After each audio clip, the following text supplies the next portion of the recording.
verifikasi dengan via UGM untuk menentukan apakah ijazah itu asli atau tidak.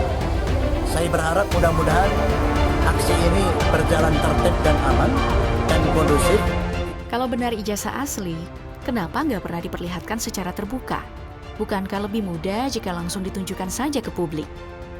Suara-suara semacam itu kini makin nyaring terdengar, dari unggahan netizen di media sosial, diskusi-diskusi online, hingga perbincangan santai di warung kopi, semuanya ramai membahas satu hal, keaslian ijazah Presiden Joko Widodo, pemimpin Indonesia ke-7. Kontroversi ini telah memecah publik menjadi dua barisan. Di satu pihak, ada sejumlah tokoh yang terus mendorong agar ijazah Jokowi dibuktikan keasliannya. Mereka bukan sosok sembarangan. Ada Roy Suryo, mantan Menteri Komunikasi yang juga dikenal sebagai pakar telematika, lalu Rismon Hasiholan Sianipar, seorang ahli digital forensik, dan Dr. Tifausia Tiasuma, aktivis sekaligus akademisi yang cukup vokal menyuarakan isu ini. Dr. Tifa misalnya, dengan lantang menyatakan bahwa jika memang ijazah itu ada, seharusnya tidak sulit untuk menunjukkannya secara transparan. Roy Suryo bahkan lebih ekstrim. Ia mengklaim bahwa berdasarkan analisis forensik digital yang ia lakukan, kemungkinan besar 99% ijazah itu palsu. Di sisi lain, para pendukung Jokowi tak tinggal diam. Salah satu pembela yang cukup menonjol adalah Pangeran Mangkubumi, sekjen dari organisasi Gibranku. Ia menyebut tuduhan tersebut sebagai fitnah yang keji, sebuah hoaks besar tanpa dasar yang sah. Pernyataan serupa datang dari Afandi Afan, Sekretaris Pemuda Muhammadiyah. Menurutnya, narasi soal ijazah palsu tak hanya menyesatkan nalar publik, tapi juga menutupi berbagai pencapaian besar yang diraih Jokowi. Selama 2 masa jabatannya memimpin negeri ini, mengamati bagaimana isu ini tak kunjung reda, bahkan setelah bertahun-tahun bergulir, banyak yang menilai sudah waktunya perdebatan ini dihentikan lewat langkah yang konkret. Bagaimanapun hasilnya nanti, asli atau tidak, yang jelas masyarakat butuh kejelasan. Persoalan ini sebenarnya bukan cuma soal selembar ijazah, yang dipertaruhkan jauh lebih besar, soal keterbukaan, tanggung jawab, dan integritas seorang pemimpin, apalagi di level kepala negara. Ini bukan sekadar bicara soal dokumen administratif, tapi juga menyentuh hal yang lebih mendalam, kredibilitas moral. Kalau seorang presiden tidak bisa atau malah enggan membuktikan hal yang sangat mendasar tentang dirinya sendiri, bagaimana publik bisa menaruh kepercayaan saat ia berbicara soal kejujuran atau penegakan hukum? Nah, sebelum kita masuk lebih jauh, ada satu hal yang perlu saya sampaikan lebih dulu. Video ini nggak dibuat untuk menghasut atau menghakimi siapapun. Bukan itu tujuannya. Yang ingin kami lakukan di sini adalah menyampaikan informasi yang menurut kami penting, karena menyangkut hak publik untuk tahu dan mendapat kejelasan. Kami akan menyajikan semua data dan sudut pandang secara seimbang, seobjektif mungkin. Soal bagaimana kamu menyimpulkan dan menilainya, kami serahkan sepenuhnya pada kamu.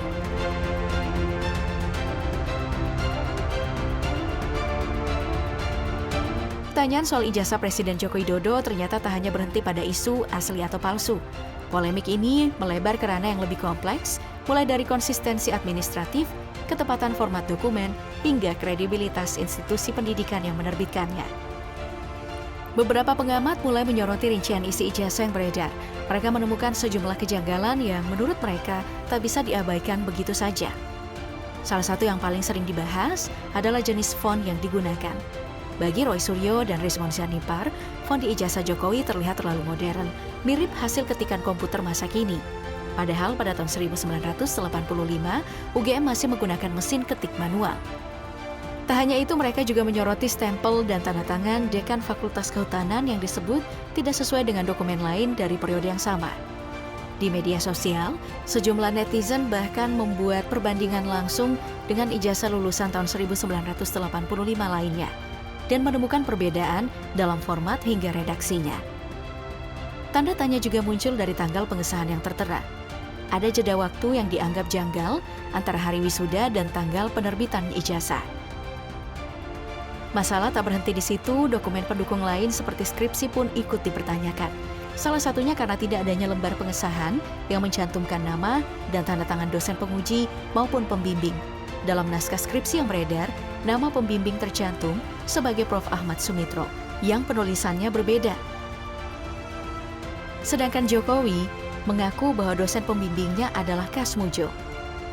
Salah satu hal yang ikut jadi sorotan adalah foto Jokowi di ijazah. terutama karena ia tampak menggunakan kacamata. Dari sini muncul berbagai spekulasi, bahkan teori konspirasi yang menyebut bahwa pria dalam foto itu bukanlah Jokowi. Menanggapi hal ini, Jokowi sendiri bersikap santai. Ia menjelaskan bahwa dulu ia memang berkacamata karena matanya minus dan kacamatanya tersebut sudah lama rusak. Pertanyaan lain pun bermunculan, seperti apakah boleh menggunakan kacamata dalam foto ijazah? Diskusi pun semakin melebar. Sejumlah orang yang mengaku sebagai teman kuliah Jokowi juga ikut bersuara. Mereka menyebut bahwa Jokowi benar hadir di kelas, bahkan aktif di kegiatan kampus seperti kelompok pecinta alam. Tapi kesaksian mereka dianggap belum cukup kuat. Banyak netizen yang mencoba menelusuri identitas orang-orang tersebut, namun hasilnya nihil. Tak ada informasi yang bisa diverifikasi secara jelas.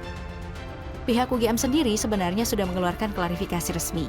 Pada tahun 2022, Wakil Rektor Bidang Pendidikan menyatakan bahwa Joko Widodo benar tercatat sebagai mahasiswa Fakultas Kehutanan dan lulus pada 1985.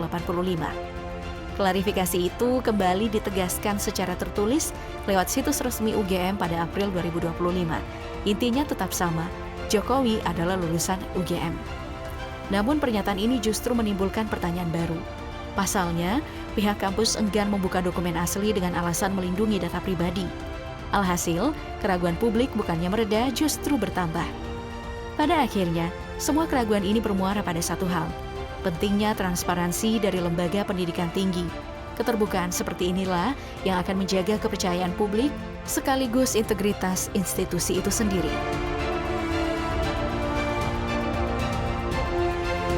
Mari kita mulai dari awal. Kasus ini mencuat pada tahun 2022 saat Bambang Trimulyono, penulis Jokowi Undercover, menggugat keaslian ijazah Presiden Joko Widodo. Postingan di media sosialnya langsung menuai pro dan kontra, terutama karena isu ini menyinggung syarat administratif dari pencalonan Jokowi pada Pilpres 2019. Perdebatan pun pecah. Sebagian meragukan dokumen itu, sementara yang lain menyebutnya teori konspirasi.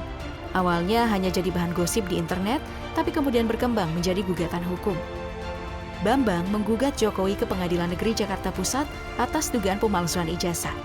Ia juga menyeret KPU, MPR, dan Kemendristekdikti sebagai pihak tergugat.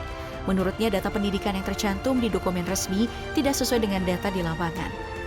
Kasus ini pun semakin ramai dibahas ketika akun X yang dulu Twitter, @Dr. Tifa mengunggah foto ijazah S1 Jokowi dan mempertanyakan bentuk serta gaya penulisannya. UGM merespon dengan cepat. Rektor Profesor Ova Emilia menegaskan bahwa ijazah tersebut sah dan tercatat dalam arsip kampus. Ia menjelaskan, di era 1980-an, ijazah memang ditulis tangan dan belum ada format baku. Dekan Fakultas Kehutanan Sigit Sunarta juga menyebut bahwa format tulisan ijazah Jokowi masih sesuai dengan praktik di masa itu. Pengadilan akhirnya menolak gugatan tersebut. Bambang Tri justru dijatuhi hukuman penjara karena dianggap menyebar ujaran kebencian.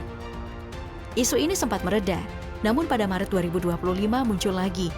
Rismond Sianipar, akademisi dan alumni UGM, mengunggah video YouTube yang mempertanyakan font Times New Roman di ijazah Jokowi yang menurutnya belum tersedia pada 1985. Video ini pun kembali memicu diskusi panas di media sosial dan membangkitkan kontroversi lama yang belum tuntas.